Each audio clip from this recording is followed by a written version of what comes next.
Deus abençoe poderosamente a sua vida, em um nome do Senhor Jesus. Seja bem-vindo a mais esse momento de mensagem diária e oração da fé. A mensagem que eu quero trazer hoje para você é um esclarecimento espiritual do porquê muitas pessoas estão na igreja, estão bem com Deus, aprenderam a crer em Deus, a ter fé, e de repente essas pessoas, por algum motivo, se afastam da presença de Deus, se afastam da fé e se tornam os maiores perseguidores da obra de Deus. Se você for olhar essa geração que está chegando agora, filho de crente, pessoas criadas na igreja, são essas pessoas que aparecem na rede social esculhambando o trabalho do Senhor, falando mal das igrejas. São justamente aquelas pessoas que foram criadas no Evangelho, que muitas vezes foram levadas para a igreja o tempo todo, aprenderam sobre a fé, que mais se contaminam no mundo, que mais machucam as pessoas que buscam a Deus, que são pessoas que muitas vezes se tornam até poderosas e usam esse poder para perseguir a igreja de Cristo. E a pergunta que muitos fazem é por quê? Gente, a Bíblia diz que ou nós somos filhos da luz ou nós somos filhos das trevas. Aqueles que buscam a Deus, eles aprendem naturalmente a lutar. Não tem crente, não tem filho de Deus que não lute. Não tem filho de Deus que tenha uma vida acomodada. Então ele tem um objetivo. E o objetivo é lutar pela fé. É lutar contra as coisas erradas. Ele tem um objetivo.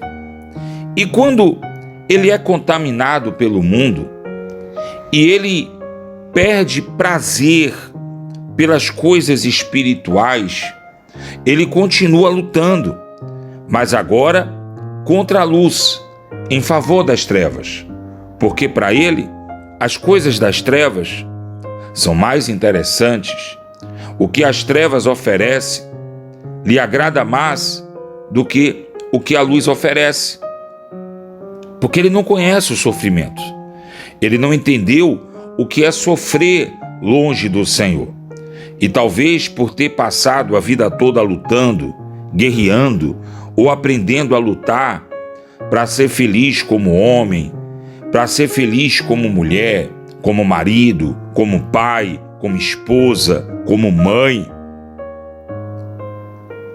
E no mundo ele encontra uma liberdade, ele encontra um espaço em que ele não precisa estar preso à família. Ele pode ter uma família de qualquer jeito. Ele pode ter um filho e jogar em qualquer buraco e dizer que ele está dando a pensão e que é pai. E velar uma hora ou outra como se fosse um animal de estimação, sabe? Você tem pessoas que dão mais atenção ao seu animal de estimação do que pais separados dão atenção a seus filhos. Tem pessoas que dão mais atenção ao seu animal de estimação do que pais separados estão cuidando de seus filhos. Tem pais que vê o filho uma vez na semana e aí sai, passeia, brinca, depois devolve. É um verdadeiro animalzinho de estimação. E essa liberdade para ele, essa liberdade para ela é boa, porque está livre para morar com quem quer, está livre para sair com os amigos, está livre para curtir essa falsa liberdade do mundo enquanto a felicidade dura. E aí, quando ele se depara com um crente fiel a Deus, quando ele se depara com aquela pessoa que tem o que ele não tem, ele começa a perseguir. A inveja toma conta. O ódio toma conta. Isso aconteceu com Saul. Saul ficou sabendo que ele teria o reinado tomado, que Deus tiraria dele o reino e passaria para Davi. Ele sabia que Davi ocuparia o lugar dele. E ele iniciou uma campanha para perseguir e matar Davi. Só que essa escolha não era de Saul, não era de Samuel. Essa escolha vinha da parte de Deus. Então Davi, durante sua fuga, ele procurava ajuda de homens de Deus, de sacerdotes.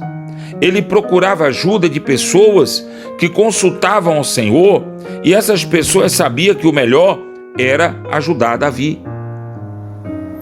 E o rei Saul, ele fez algo assustador.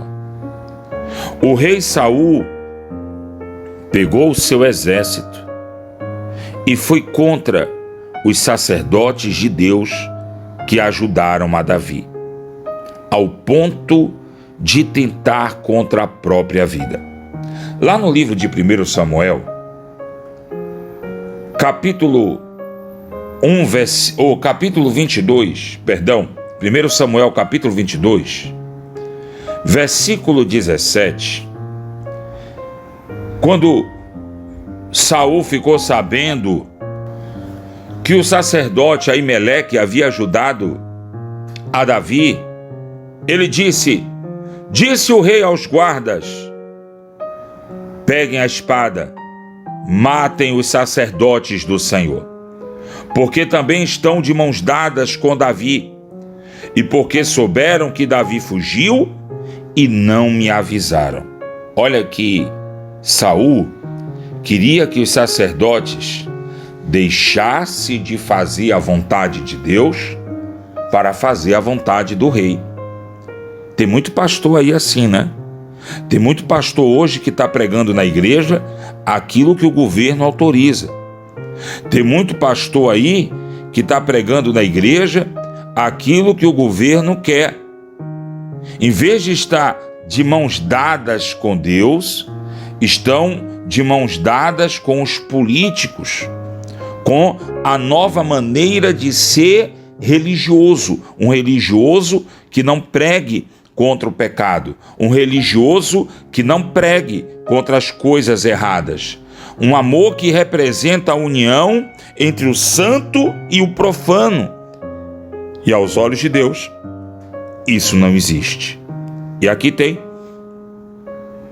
os servos do rei não atenderam a ordem do rei e não estenderam as mãos contra os sacerdotes do Senhor.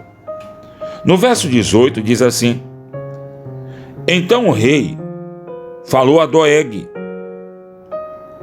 volve-te, pega a espada contra os sacerdotes. Então Doeg, o Edomita, pegou a espada e matou os sacerdotes. Naquele dia morreram 85 homens que vestiam da estola sacerdotal. Também a Nobe, cidade desses sacerdotes, passaram ao fio da espada, matando homens, mulheres, meninos, crianças de peito, bois, jumentos e ovelhas. Sabe o que isso quer dizer? É que aquele homem, o rei Saul, que lá atrás estava profetizando, que estava cheio da presença do Espírito Santo, agora estava destruindo uma cidade inteira que confessava o nome do Senhor. Sabe, isso está acontecendo, meu amigo e minha amiga, nos dias de hoje. Influenciadores digitais estão se levantando com nome de obreiro, com nome de pastor, e estão pregando um Deus que é o mesmo Deus de Saul depois que caiu. Estão pregando um Deus que tolera a mentira, a prostituição e todo tipo de imundícia. E as pessoas estão ouvindo tais profetas, pastores, missionários, e estão aceitando isso como a palavra de Deus, porque lhe agrada. Lhe agrada se manter na prática do pecado. E é por isso que muitas pessoas perguntam: por que Deus ainda não me abençoou? Por que Deus ainda não me curou? Por que ainda vivo tamanho mal? É porque você escolheu o caminho de Saul. Saul, movido pela raiva, pelo ódio, porque ele não pôde tocar Davi, ele perseguiu, destruiu tudo que representasse pessoas santas, coisas santas do Senhor. Ele matou até mesmo os animais que estavam consagrados a Deus.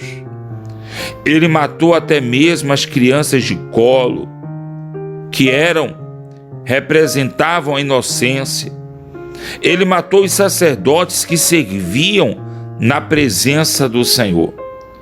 Tudo por causa do ódio dele, porque ele achou que ele deveria ser obedecido no lugar de Deus. E hoje nós estamos vendo juízes, desembargadores, presidentes, acabando com a igreja, acabando com a doutrina cristã, incentivando as pessoas a amarem aos homens no lugar do Criador. Vigia, meu amigo e minha amiga. Veja de verdade quem você está buscando quando você entra na porta da sua igreja.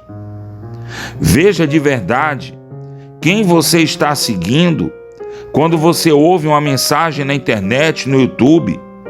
Essa palavra vem de Deus ou é algo dos homens para te prender no inferno? Feche seus olhos. É momento de falar com Deus. Senhor, nosso Deus e eterno Pai, nos livra da inveja, do ódio, do rancor. Nos livra, Senhor, daqueles que tentam mal contra nós. Nos livra da ambição e do medo. Nos mostra o caminho que nos guia até o Senhor.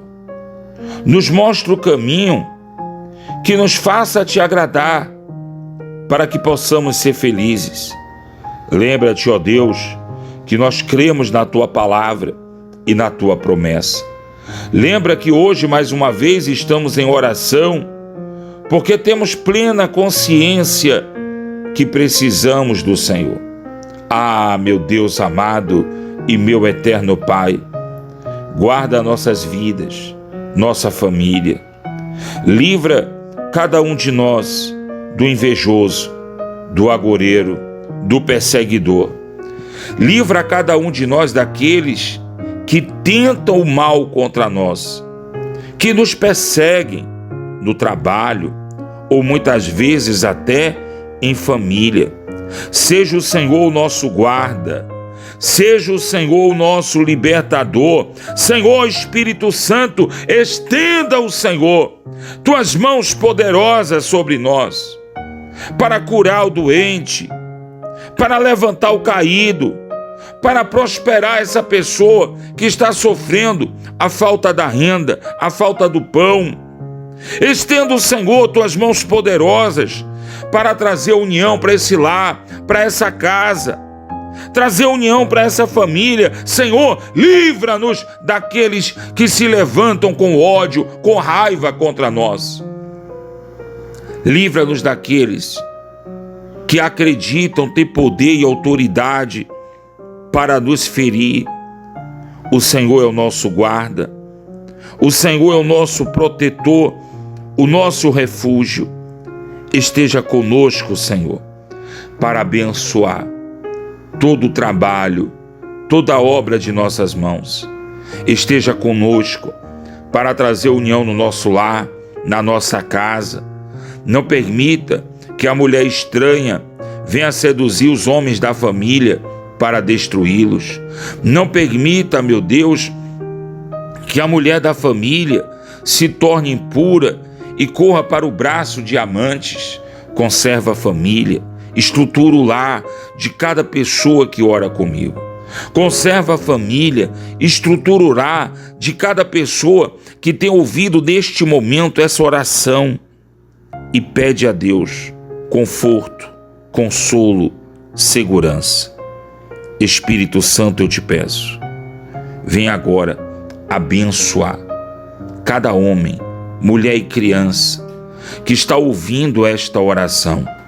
Essa casa que está tocando essa oração agora, que receba a luz que vem de Deus. Que a presença do Senhor invada cada espaço deste lar, expulsando todo espírito enganador, expulsando todo espírito do vício, expulsando todo espírito da contenda. Que haja luz, que haja paz nesta casa, nesse trabalho, na vida dessa pessoa. E aquele que crer diga: assim seja, em nome do Senhor Jesus. Que Deus abençoe você, prospere as obras de tuas mãos e te dê a paz.